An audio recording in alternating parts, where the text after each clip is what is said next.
Halo, bienvenue. Aku Nasyareta dan hari ini aku akan membahas tentang tutorial PPN dalam EduPod subunit. Oke, seperti di tutorial-tutorial sebelumnya, aku juga sangat-sangat menyarankan untuk menonton dulu materi PPN di sini. Jadi silakan ditonton dulu agar lebih jelas, lebih paham mengenai PPN ini dan agar tidak terjadi kesalahan juga dalam penginputan EduPodnya. Kalau sudah paham, silahkan lanjut ke tutorialnya. Oh iya, sebelum kita akan masuk ke tutorial PPN, kita harus tahu dulu syarat-syarat untuk pembuatan bukti potong PPN. Syarat ini harus dipenuhi semuanya, dan jika ada salah satu saja yang kurang atau tidak sesuai, maka itu bukanlah jenis pajak untuk PPN. Jadi silahkan dicek saja ke tutorial jenis pajak yang lain. Siapa tahu jenis pajak yang dimaksud adalah PPh 21, PPh 22, PPh 23, PPh 4. Nah, kita akan mulai dengan syarat yang pertama. Pajak berlaku apabila terdapat transaksi di atas 2 juta rupiah dalam pembelian barang, biaya servis, sewa barang atau sewa tanah, dan jasa konstruksi. Jadi, PPN ini adalah pajak pertambahan nilai apabila dalam pembelian barang, pada biaya servis, sewa barang atau sewa tanah dan bangunan, atau jasa konstruksinya melebihi 2 juta rupiah, maka dikenakan pajak PPN juga, seperti itu. Untuk syarat yang kedua, wajib menggunakan NPWP.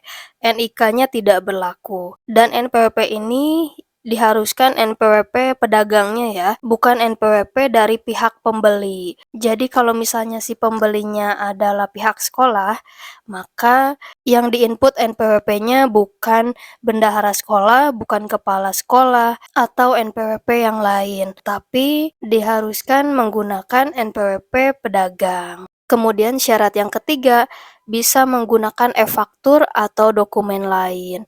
Jadi yang dimaksud dengan e-faktur ini adalah aplikasi untuk membuat faktur pajak elektronik atau bukti pungutan pajak pertambahan nilai atau PPN secara elektronik. Jadi e-faktur ini biasanya dibuat oleh si pengusaha kena pajak atau PKP. Untuk penjelasan PKP, kemudian dari segi pajak PPN-nya, silahkan tonton saja di video materi khusus untuk PPN. Sudah aku upload di sana, sudah aku jelaskan di sana, silahkan ditonton dulu agar tidak bingung ya. Dan jika tidak punya e-faktur atau misalnya pembelian barangnya atau transaksinya bukan dari pengusaha kena pajak atau PKP, silahkan masuk saja ke dokumen lain. Nanti akan ada tutorialnya ya. Dan syarat terakhir, PPN selalu menggunakan DPP, bukan nilai transaksi. Seperti yang sudah saya jelaskan di materi PPN, DPP ini ada perhitungannya tersendiri. Nanti mungkin akan dijelaskan di tutorial pembuatan bukti potong PPN ya. Jadi mohon disimak untuk tutorialnya, silahkan. Pertama-tama kita akan masuk ke subunitip.pajak.go.id. Hati-hati ya, jangan sampai salah alamat websitenya. Lalu selanjutnya kita akan memasukkan ID subunitnya dan juga passwordnya.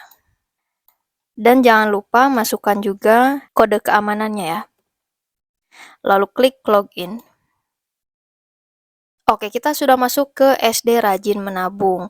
Dan ini adalah sekolah fiktif ya, hanya karangan belaka. Nah, kali ini kita akan membuat PPN, dan untuk pembuatan bukti potong PPN, kita akan masuk ke SPT Unifikasi. Lalu, kita akan memilih PPN dan PPN BM. PPN ini adalah pajak pertambahan nilai, dan untuk PPN BM ini adalah pajak penjualan atas barang mewah. Jadi untuk pembuatan bukti potongnya di sini ya. Kemudian kita akan klik, lalu klik daftar bukti pemungutan. Nah, di sini tidak ditemukan adanya bukti potong PPN karena untuk di bulan Januari 2024 aku belum membuat bukti potong untuk PPN. Jadi untuk membuatnya kita akan klik rekam. Oke, kita sudah masuk ke pembuatan bukti potong pajak untuk PPN ya. Nah, di sini ada dua jenis pemungutan, ada faktur pajak dan juga dokumen lain. Nah, Untuk faktur pajak ini digunakan apabila pembelian barangnya berasal dari pengusaha kena pajak yang tentunya sudah mempunyai NPWP badan dan menggunakan e-faktur. Jadi jika transaksinya berasal dari pengusaha kena pajak dan pelaporan PPN-nya sudah menggunakan e-faktur, lalu akan ada yang namanya bukti fakturnya. Bukti faktur pajak. Silahkan masukkan saja NPWP badannya atau NPWP tokonya, lalu masukkan nomor fakturnya. Dan jangan lupa masukkan kode keamanannya. Lalu klik cek faktur nantinya. Jika datanya sudah benar, nanti akan muncul fakturnya. Dan jika transaksi pembelian barangnya berasal dari bukan pengusaha kena pajak atau bukan PKP, maka bisa dipilih dokumen lain. Nah, ini untuk bukti potong khusus untuk PPN apabila bukan dari e-faktur ya. Yang pertama bisa diisi nomor dokumennya, misalnya aku akan menginput 078541. Ini saya buat asal saja ya, bukan yang sebenarnya. Kemudian, sayang sekali, untuk pembuatan bukti potong PPN ini diwajibkan harus mempunyai NPWP. Jadi tidak ada penginputan NIK. Jadi mau tidak mau harus menggunakan NPWP. Dan kali ini aku akan mencontohkan menggunakan NPWP-ku lagi ya. Anggap saja NPWP-ku ini adalah NPWP rekanan. Seperti itu. Lalu seperti biasa, NPWP sudah tercatat di sistem DJP, maka akan otomatis muncul apabila NPWP-nya sudah betul. Jadi pastikan NPWP-nya harus sudah betul ya. Dan kemudian input tanggal dokumen lain. Aku akan memilih tanggal 7 Januari. Lalu kita akan pilih tahun pajaknya, tahun 2024, masa pajaknya Januari. Ini sebagai contoh saja ya. Dan kemudian kita harus menginput DPP. Ada yang masih ingat dengan DPP? Oke, jadi aku akan terangkan lagi ya. Misalnya dalam transaksi pembelian laptop misalnya. Laptop untuk operasional sekolah. Nah, ketika ingin menentukan pajak untuk PPN-nya, maka digunakan DPP, bukan nilai transaksinya. Aku akan mencontohkan pembelian laptopnya seharga 5 juta rupiah. Dan syarat untuk PPN harus di atas 2 juta rupiah. Maka kita harus hitung dulu untuk rumus DPP sama dengan nilai transaksi dikali 100 dibagi 111. Maka 5 juta dikali 100 dibagi 111. Dan jumlah DPP-nya yaitu 450,4505. Ini aku sudah menghitung di kalkulator ya.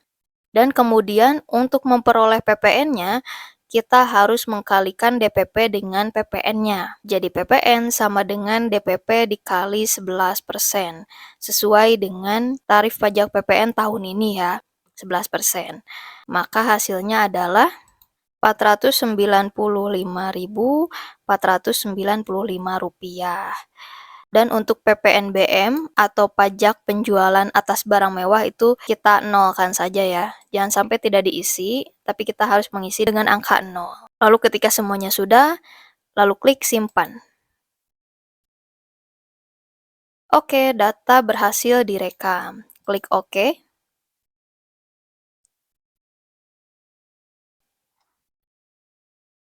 Nah, di sini sudah terekam bukti potong untuk PPN. Dan sayangnya untuk PPN ini tidak bisa diedit. Jadi untuk pilihan aksinya ada penghapusan atau pembatalan. Itu artinya jika bukti potong pajak PPN-nya sudah tidak berlaku atau mungkin ada kesalahan dalam penginputannya, bisa klik hapus atau batal. Kemudian jika ingin mencetak billing pajaknya, bisa klik buat kode billing. Nah, jika ingin membuat kode billing, kita harus memilih jenis billing apa yang akan kita buat. Berhubung kita akan membuatnya PPN, maka klik PPN. Dan di sini aku akan memberikan uraian PPN atas pembelian laptop sekolah. Lalu klik buat billing. Dan sukses. Pembuatan kode billing sudah berhasil. Klik OK. Nah, billing pajaknya sudah dibuat ya. Jika ingin membayar pajak dan akan mencetak billing, lalu klik cetak billing. Nah, di sini di bawah aksi bisa klik cetak billing lagi. Nah, sudah selesai. Ini cetakan kode billingnya bisa di-download, maupun bisa di-print. Silahkan, sesuaikan dengan kebutuhan ya. Oke, jangan lupa jika sudah membayar pajak, diwajibkan untuk menginput NTPN-nya ya, sebagai bukti bahwa pajaknya sudah dibayar. Dan untuk penginputan NTPN-nya, sudah aku upload videonya, jadi boleh dicek aja, atau nanti aku akan masukkan linknya di deskripsi di bawah. Jadi boleh dicek ya. Oke, gimana dengan tutorialnya? Apakah sudah paham, sudah mengerti? Nah, kalau misalkan ada yang mau ditanyakan atau ya ada yang belum dimengerti, silahkan tulis saja di kolom komentar di bawah. Nanti aku akan baca dan sampai jumpa di videoku selanjutnya. A bientôt!